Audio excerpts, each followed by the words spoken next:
Why have you lost access to my Facebook? Oh my God. I see everything. Can you hear me? I can hear you. No, it's just saying it lost access to my Facebook. Oh, Oh, fudge. are you live? I am live. Hi, everybody. Remove. Hi, everybody. Sorry. No idea what happened to my Facebook feed here. So I think we're just going to go on LinkedIn and YouTube and Twitter. So hi. I need somebody to put a note out there. I will do that. And so, hi everybody. Sorry, this is Tracy Starcraft. Technical glitches, of course. Exactly. I'm Tracy Starcraft, the host of Eating at a Meeting podcast, which you're here to listen to, as well as Thrive Meetings and Events, a consulting firm on safe, sustainable, and inclusive food and beverage. And I am here to talk to this guy, Alan Kleinfeld, who, his background is a meeting planner, as well as mine. He's been in the industry for over 20 years, having organized conferences and events from soup to nuts. He also has 20 years in public safety, serving as a reserve police officer for over 20 years. So you did those two together. I did. Or you're that, because you're that young, right? Young. No, it was done at the same time. The police volunteer thing was that. It was volunteer, so I did it on my own time. Wow. Okay. I'm going to post something here on Facebook. So, well, and the reason I wanted to talk to Alan for everybody to know is that I've been seeing a lot on LinkedIn and in the news and on Twitter about emergency medical kits that are on airplanes, and they're not being stocked with some of the necessary medications that they are supposed to have. And it's a long conversation. I'll share some links with you on that. But I wanted to talk to Alan with his public safety background on what we as planners need to know about event safety, especially as it relates to food and beverage. So, Alan, Tracy, what do you think planners should consider? What should planners be considering about event safety when they're planning their meetings? Sure. So that's almost a loaded question, because safety is such a large umbrella, and there's so many different elements of it. You've got your physical safety, the space you're going to use. You have your tech safety to make sure that your attendees or your membership data is secure. You've got your environmental data and environmental security, which might be climate change related, like physical, geographical, or it could be political environment. You've got all these different things. So the one thing I like to tell planners who are going to get serious about considering safety at their events is to start slow, start with one or two little things, and start from that. Something like when you do a site visit and you're looking at the meeting space and you're deciding that this meeting room is very functional and I could get so many different classroom setups in here and whatnot, that you might look and just make sure that there are lighted emergency exits, so you can say, click, I got that on my checkoff list. The other thing about safety is you don't need to do it by yourself. You can delegate different elements of your safety plan to different members of your staff, or maybe different members of your conference planning committee, or so a third party outsource something resource. There are avenues out there to help with that. But the one thing I'll say is don't not include safety in your planning.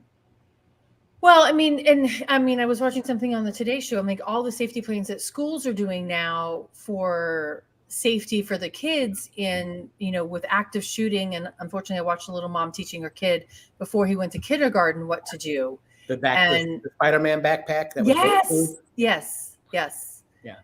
And so we didn't do that when we were little kids, right? That wasn't part of our lives. Yeah.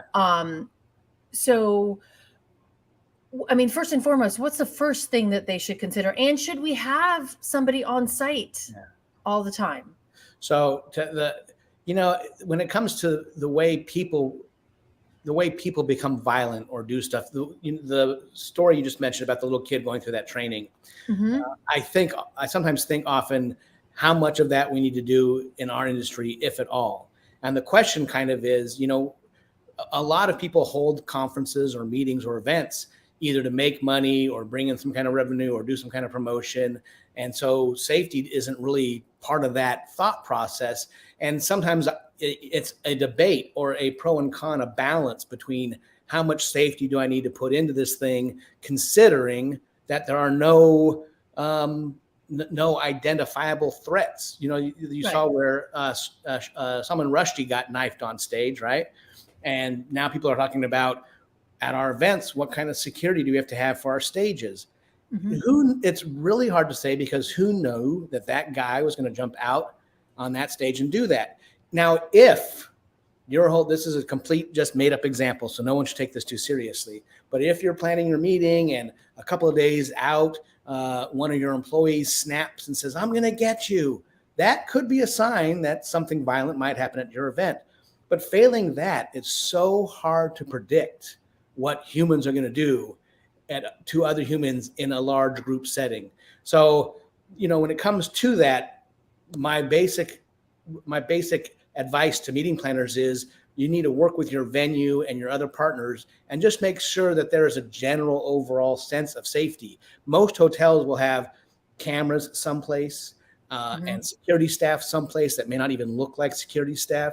They may have areas that are not accessible except to security staff. So when you go on site and you say, "Hey, we're going to be doing this kind of event here, and we're going to have speakers and whatnot," how safe is this venue? And do I need to have extra security or protection on the stage, a clear screen or something like that? Because if there's no sign that it's going to happen, chances are it may not happen. Right. And then I think it's also important to watch their social media feeds, because that guy somebody had put a mark on his head. But Exactly.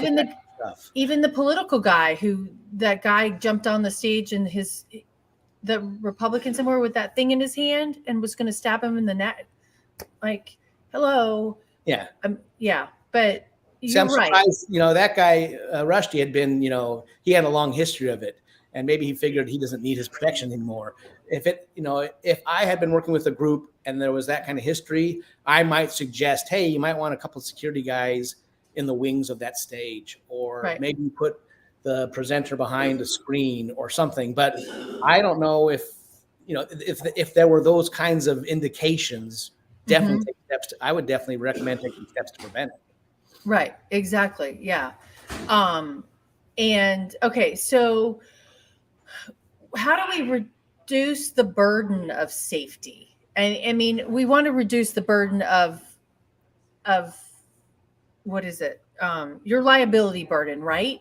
How do you reduce the burden of safety? What are things that meeting planners can do to reduce the burden? Sure. So a couple of things and again, it's just not the meeting planner by him or her or their selves. This is, when you do your hotel RFP, you can include what kind of safety expectations you want, or lay down the foundation to at least say, hey, moving forward, I need to talk about safety, and here's why. So you can start with the RFP. When you go to contract, and I won't tell you what kind of clauses and whatnot, I'm not a lawyer to do that kind of stuff, but you can put things in contracts that help protect you, your attendees, your stakeholders. So you can even include it there. And I know after COVID, people were trying to put in, hey, if another pandemic happens, we can cancel this meeting. I don't know how all that's going to work, but you can include safety as part of that contract phase. And then when it comes to when you're physically working with your sites and your suppliers and your venues, everyone needs to be on the same page safety wise. So you don't want your venue doing one thing, your AV company doing another thing, because if they happen to contradict each other, there could be some kind of safety element there that's being overlooked. And so it needs to be a looped in conversation where the communication is going back and forth. And that's going to be a big part of the planner, the suppliers, and the attendees all being protected by some increased sense of safety, even if it is just for liability's sake. Well, and that's just, it's asking lots of questions. Even with EMTs, right? And emergency medical stuff is like asking the questions, who's available? to be here? Who do you have on site? You know, what is their, what is their capabilities? And that jumps me to like kind of that medicine, right? Yeah. With epinephrine. Yeah. So, you know, and it's funny that you mentioned, we were just talking about liability, because I think things have changed for a long time. When I was, you know, in my early planning stages and I was going on site, I had my like box that had everything I could think of that I would need. So I had duct tape and scissors and screwdrivers and flashlights and glow sticks and a first aid kit. Well, now I'm like, first aid kit, liability, possibly.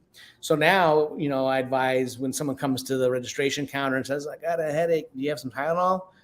I don't want to hand out any kind of medicine to someone, even if it's over the counter, because I don't know that person's medical history, what other drugs they're on or anything. So I move that liability and I simply say, oh, I don't, you know, regretfully, I don't have Tylenol here at the registration counter, but there's a pharmacy right around the corner. You can go buy your pharmacy, you know, whatever. Same thing with like, if someone says I'm cut and I need a Band-Aid, I will usually say, check with the hotel security or, and let them, because I don't want to, you know, dealing with bloodborne pathogens and things like that. Let's move that liability away from the meeting planner altogether. Okay. And the same kind of thing with like the defibrillators or with EpiPens. It's going to be a question between the meeting planner and the supplier or the venue, who wants to have that liability. If the hotel doesn't have a defibrillator, does that mean you're not going to plan your meeting there? Or does that mean you're going to buy your own defibrillator? Or are you going to rely on dialing 911 if you need it? So these are the process. There's no real clear answer. The meeting planner is going to have to do kind of a Q&A with themselves and find out what's going to work best for them, their group, their attendees, their stakeholders. All right. And I want to, Rose, what's her name? Roseanne, I'm going to answer your question in just a second because I want to stick with this thought process real quick. She asked about the liability as an independent planner for alcohol service. So let's get to that in just 1 second. But going back to that defibrillator, and Tyra Warner and I have talked about this in our sessions, and you know, she's your good friend as well. But I love Tyra. There's a duty of what is it in Europe? It's a duty of non-responsive, right? Oh, okay. Yeah, like you have a duty of care. And to me, for the epinephrine, places of public accommodation, 36 states actually allow places of public accommodation to stock epinephrine, just like they do defibrillators. I'm sure, I don't know how many people probably do it, probably not very many, but somebody needs to be trained on how to use it. But to me, as a meeting, they do expire. Yep.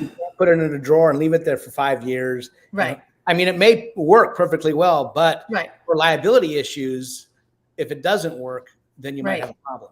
Right. Yeah. Well, and I actually had a reaction to some food at an event in Florida a couple of years ago.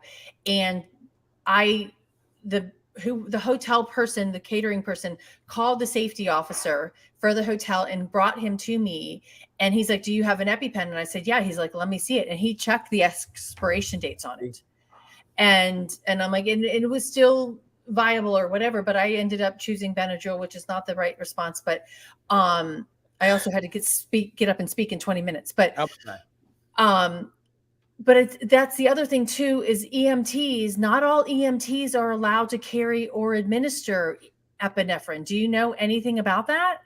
I'm guessing it's going to probably vary from state to state or municipality to municipality. And it probably has to do with, I'm guessing, liability issue that at some point an EMT went ahead and used an EpiPen and it either was expired or it had a bad reaction, and that person either died or became more ill, and someone said, hey, it was the EMT's fault for using that EpiPen, so we're going to go ahead and sue. And so in that municipality, they may just say, okay, we're not going to take that risk anymore. And that's what happens for dealing with that. You know, I mean, you might argue one way or the other that there's a personal responsibility that you need to carry your own EpiPen. And then how much do you want to rely on 911 when you're having an incident? Right. Yeah. And I think that's a question that you actually have to call your EMTs and say, okay, who do you have it? Who's able to administer? If somebody if you have, I would want to know it in general, but I also, when you're asking your attendees, saying, do you have your own epinephrine? If they say, hey, they have a food allergy, ask them, do they have their own epinephrine or EpiPen or Avacue or whatever brand that they have? Yep. And where do they store it? Yep. Right? You should be asking those questions. Yeah.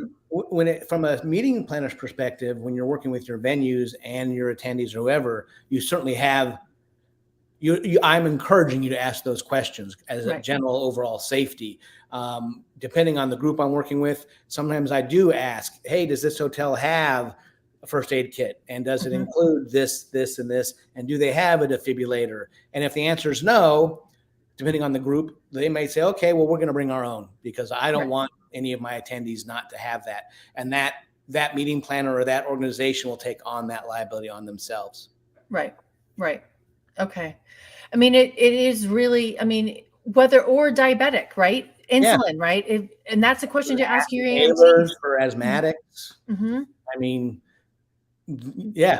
Those can all be triggered by food or not be triggered by food, right? Exactly. So understanding.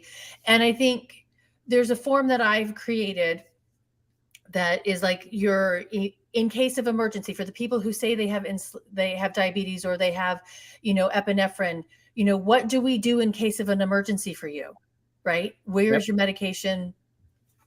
And and you can hand that off to the EMT, and then you're done. You can. It's funny you bring that up because I don't know. I call it ICE, in case emergency, ICE.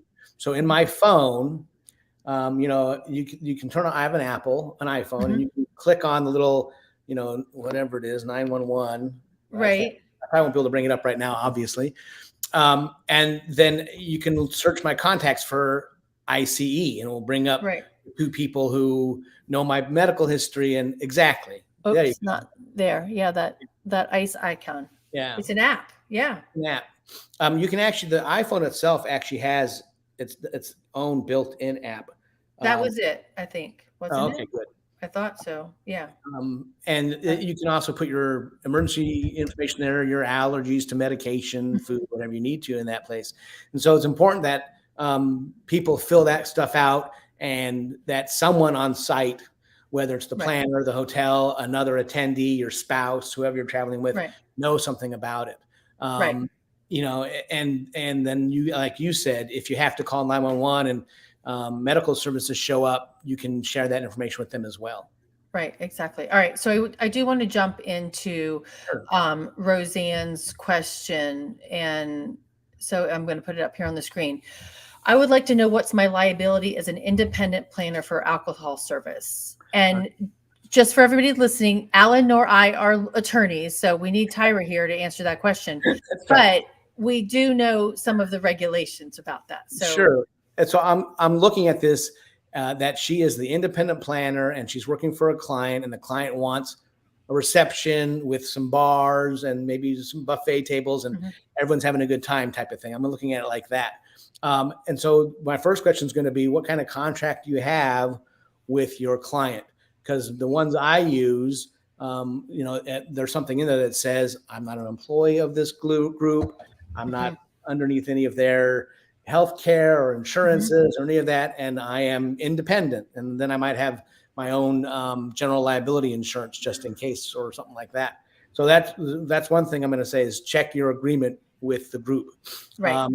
And then check the group, see what their insurance is, because they're probably going to have something in order to contract with the venue so that the group doesn't have the liability. Right. So there's that as well. Check and see what the contract is with the venue.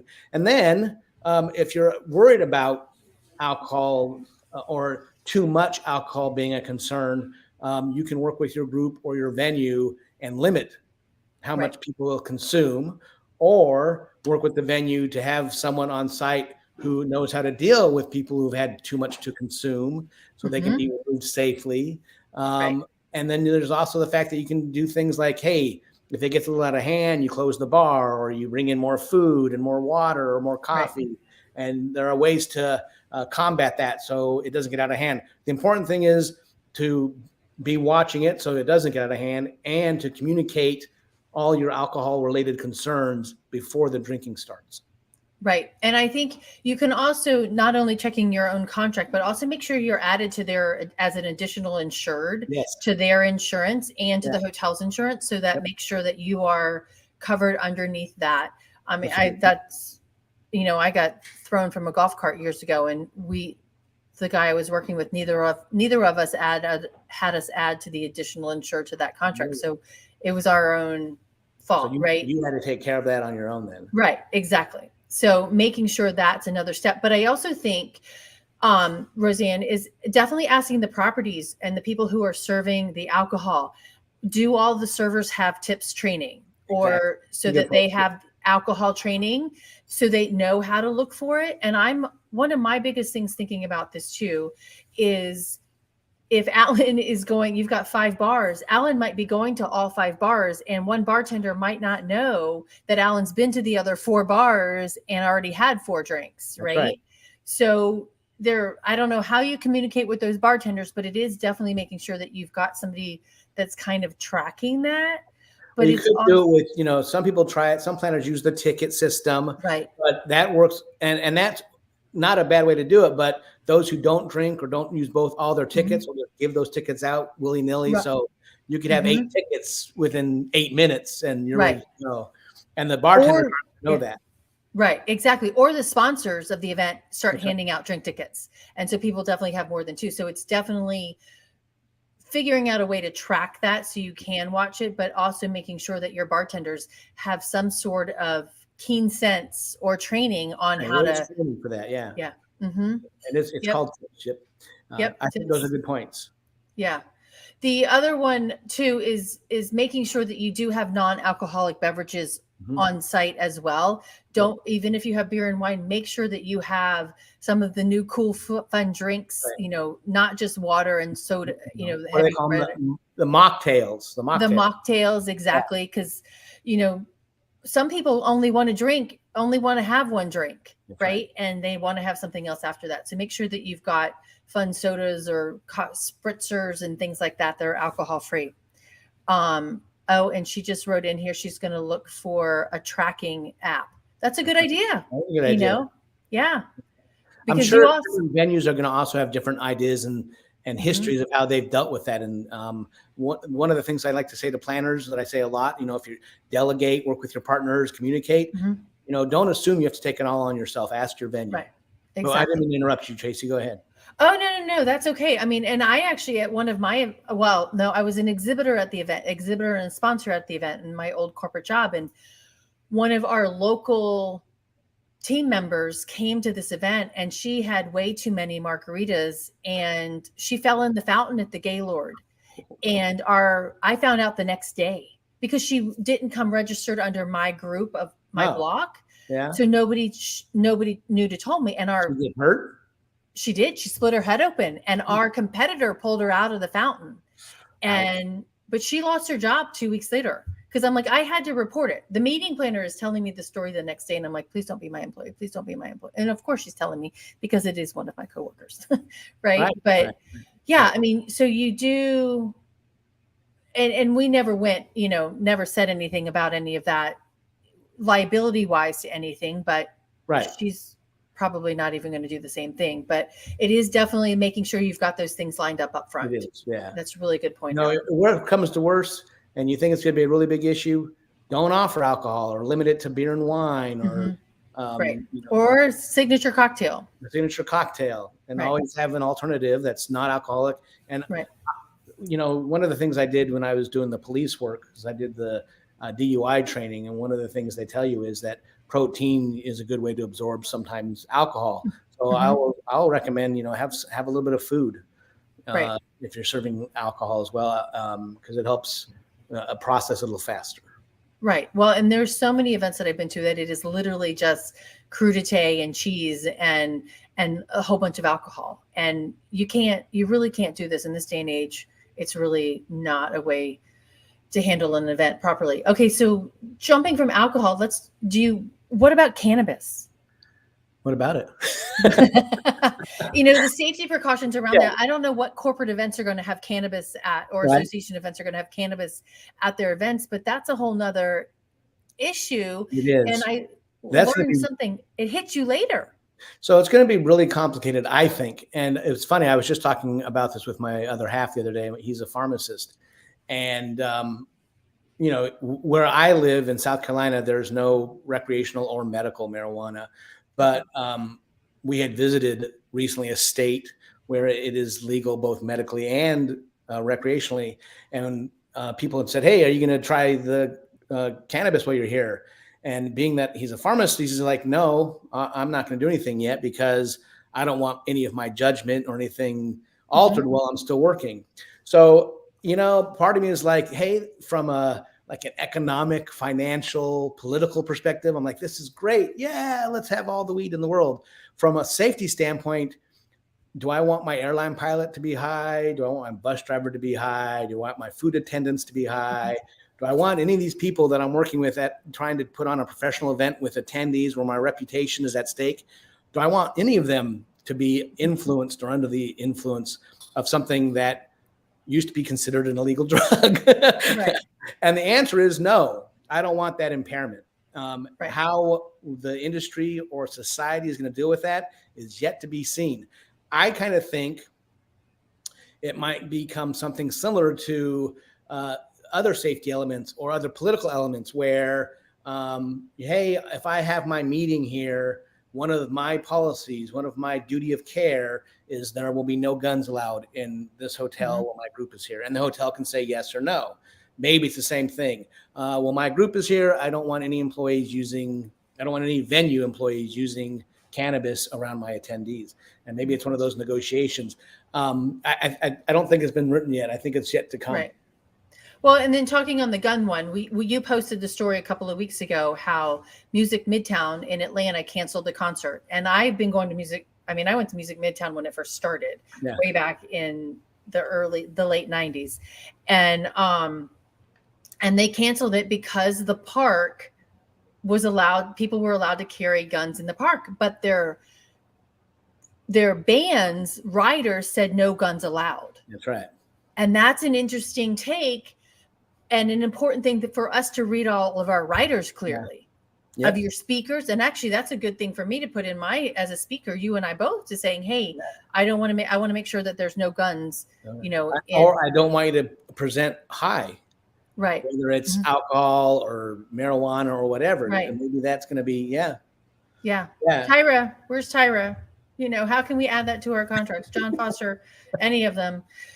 Any of our lawyer friends. To the question about the cannabis, I think it's going to end up being a balancing act, and it's yet to happen. Here's another prediction is that we won't deal with it until we have to. And what's going to happen is you're going to get your keynote speaker to show up, someone famous or semi-famous, and he'll be high or she'll be high or they'll be high, and everyone's going to be like, what are we going to do for the next one? So.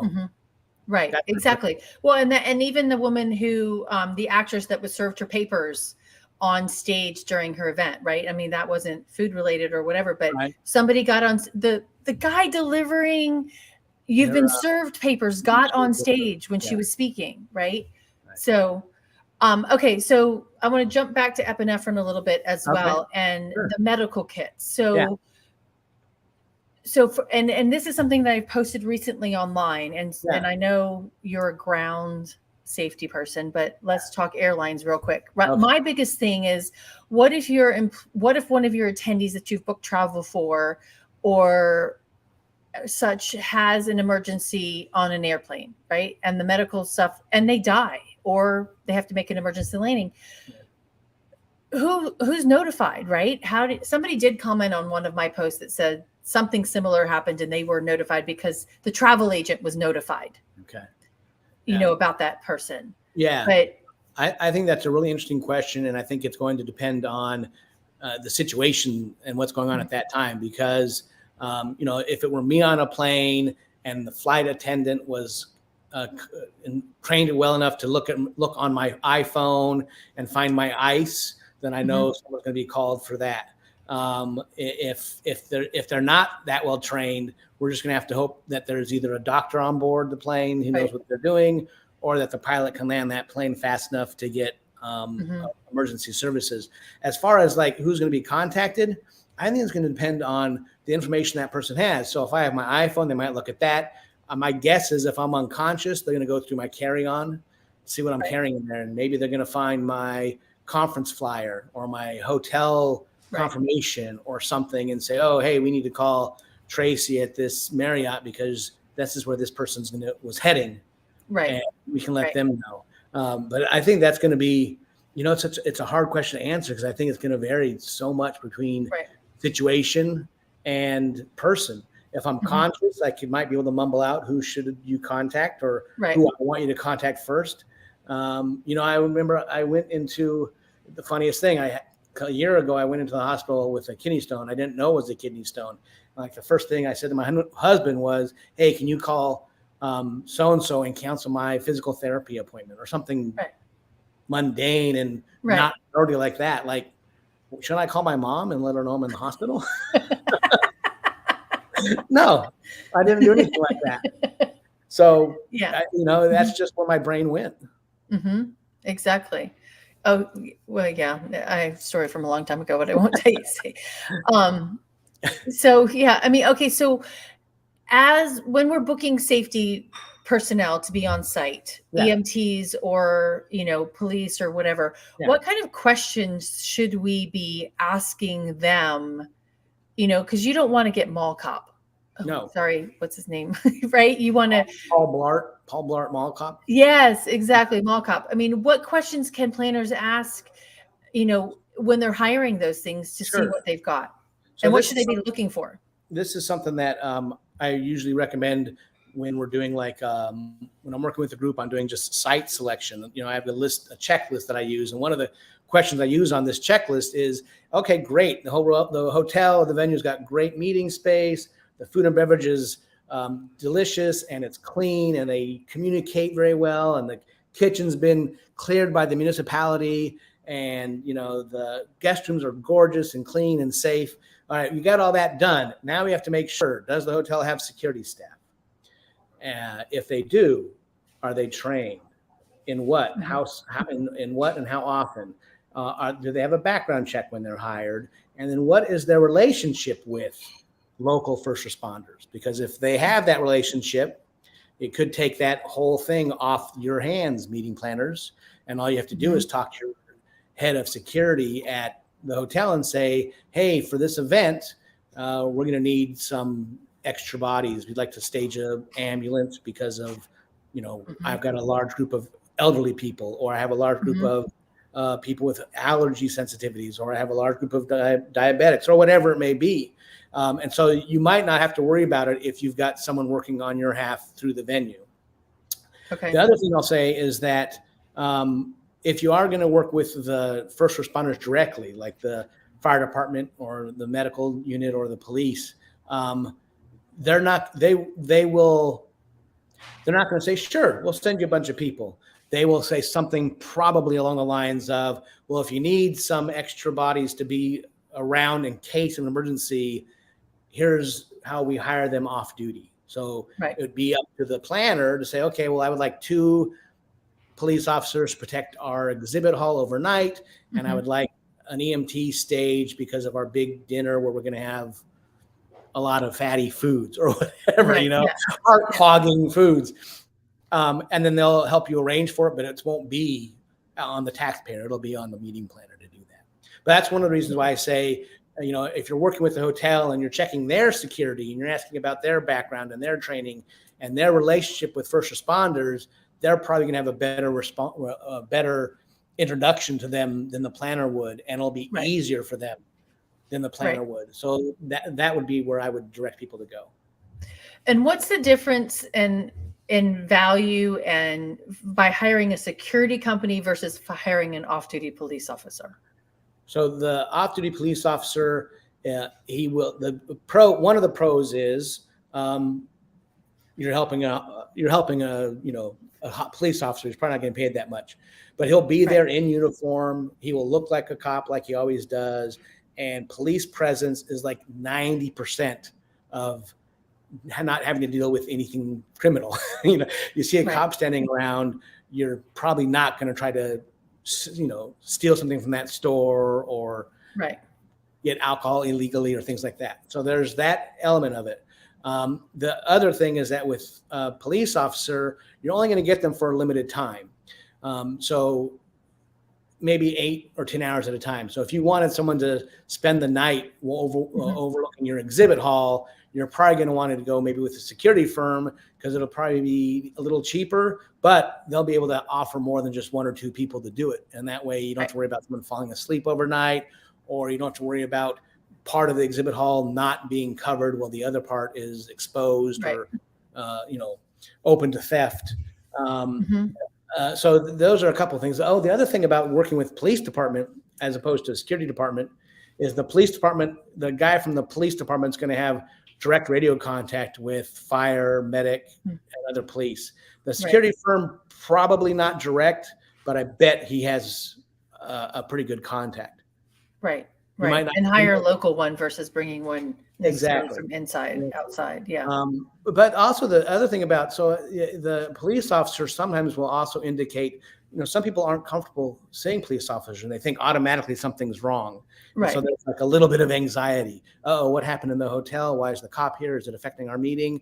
Whereas a security officer is probably going to say security, and he's not going to be loaded with a gun and all that scary equipment and things like that. So it might have a calmer environment setting to it. So those are some of the pros and cons of going one or the other. Does that answer the question?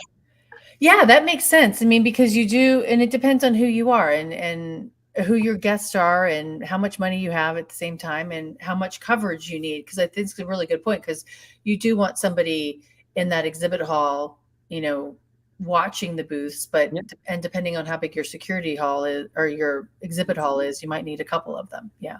Sometimes it even kind of matters the event itself. So when we were talking about alcohol liability earlier, if you're going to have a big loud reception or some kind of closing ceremony with a band and dancing, sometimes a uniformed police officer is that little sign to people, like maybe I need to behave a little bit more, whereas they may not give that same courtesy to someone in a security uniform.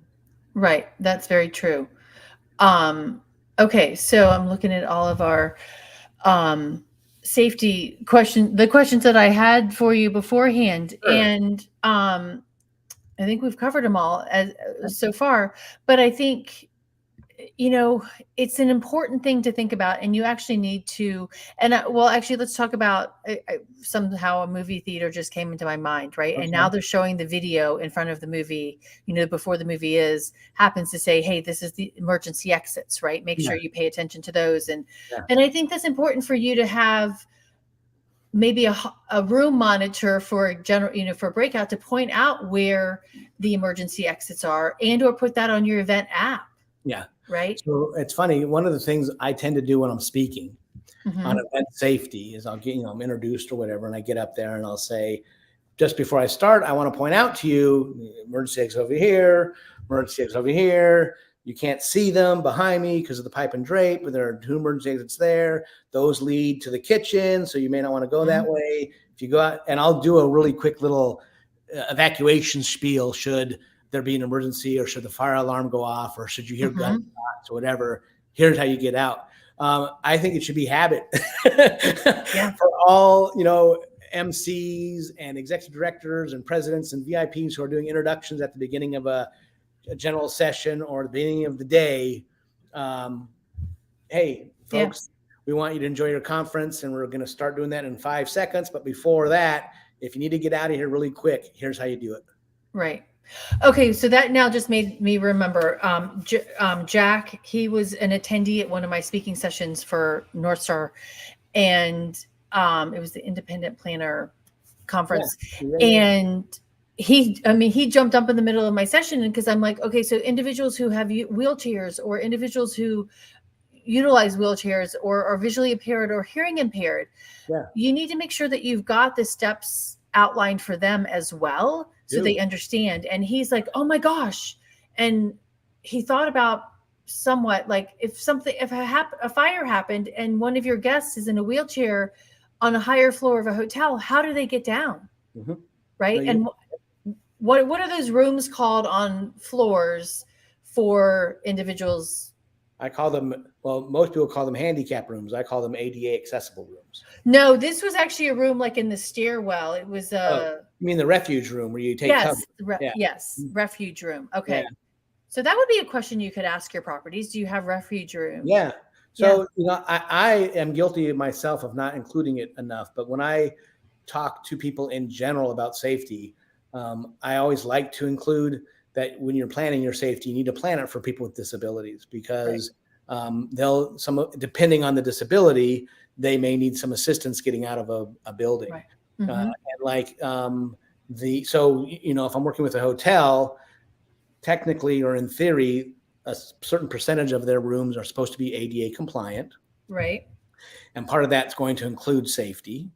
And then they're also supposed to have they're also supposed to be compliant with emergency evacuations for people with disabilities. And there is some training required in that because someone in a wheelchair, for example, is not going to be able to use their wheelchair to get down. So there are safety chairs where you can put a person with a mobile person in this contraption type of thing, the chair in this specialized chair, and help them get down the stairs during like a fire alarm. But those questions should be asked and they should be answered. And then you can decide based on the answer if it's important enough for you to hold the meeting at that venue or not. Most of this stuff, here's one of the things that a lot of planners may or may not remember. A lot of safety stuff is already done for them because hotels are required by law, not just hotels, a lot of suppliers we work with are required by law to have all this stuff. I was talking to a colleague not all that long ago, and the question was, how come hotels don't have the kind of same level of safety as airlines? Well, the answer is the airlines are required to. Airlines are required to have all that. Yep. I mean, think about it for a second. Airlines are in the business of making money and flying people and getting customers. They don't want to deal with the expense of having to deal with safety. At least they would. I don't think they would admit that. Maybe they would. I mean, I think they want us to be safe, but I don't, their goal is not necessarily to focus on that.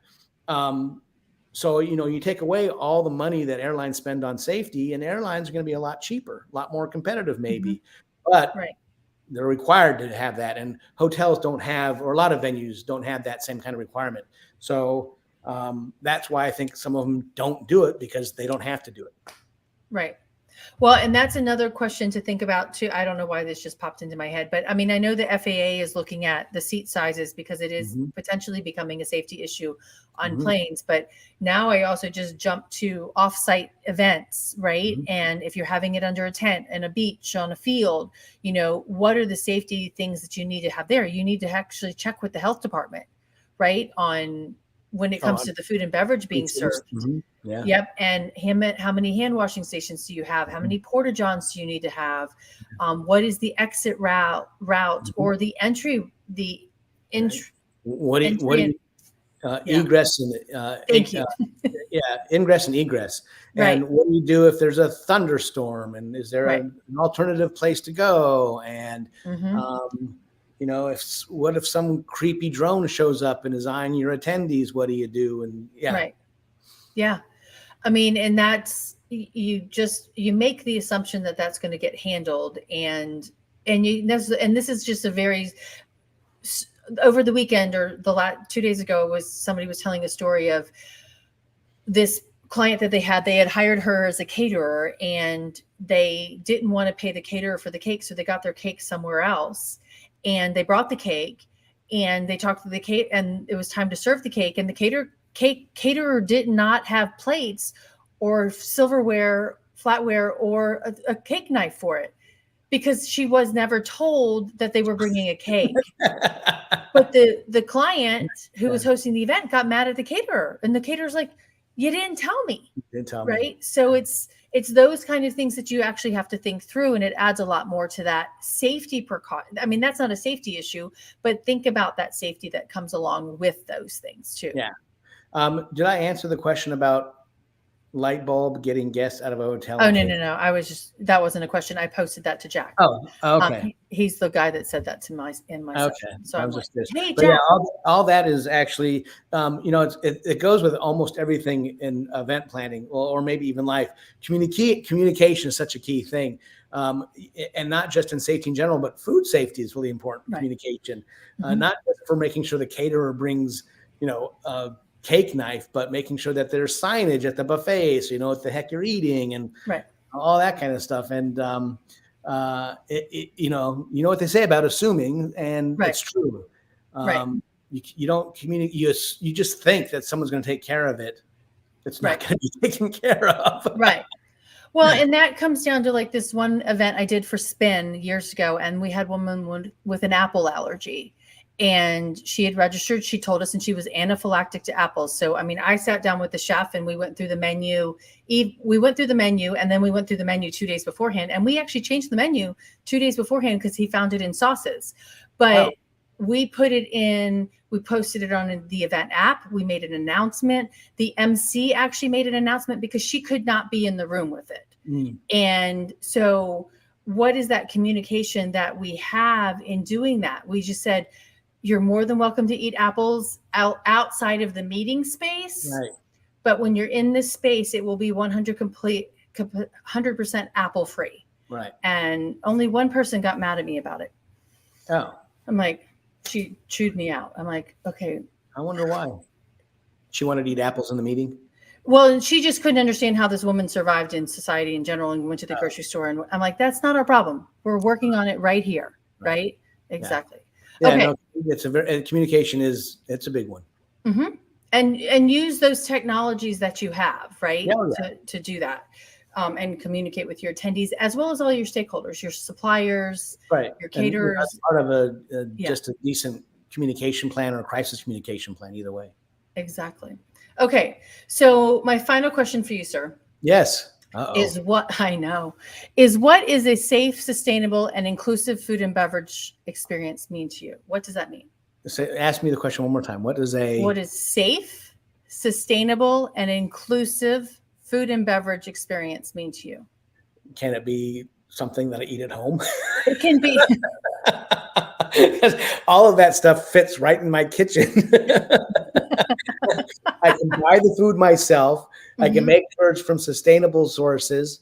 I can cook it myself, so I know that it's done properly. And then I can enjoy it myself while having an event with just me and my spouse. Right. Yeah. Good point. Right. Yeah. But I guess I'm thinking more of a larger event type thing. It would be something along the lines of communicating what the meal is, making sure the meal is sourced the way that would be most appropriate for that audience, and making sure those people who are going to enjoy that meal actually enjoy the meal. Oh, yeah. That they can enjoy the meal. Exactly. Yeah.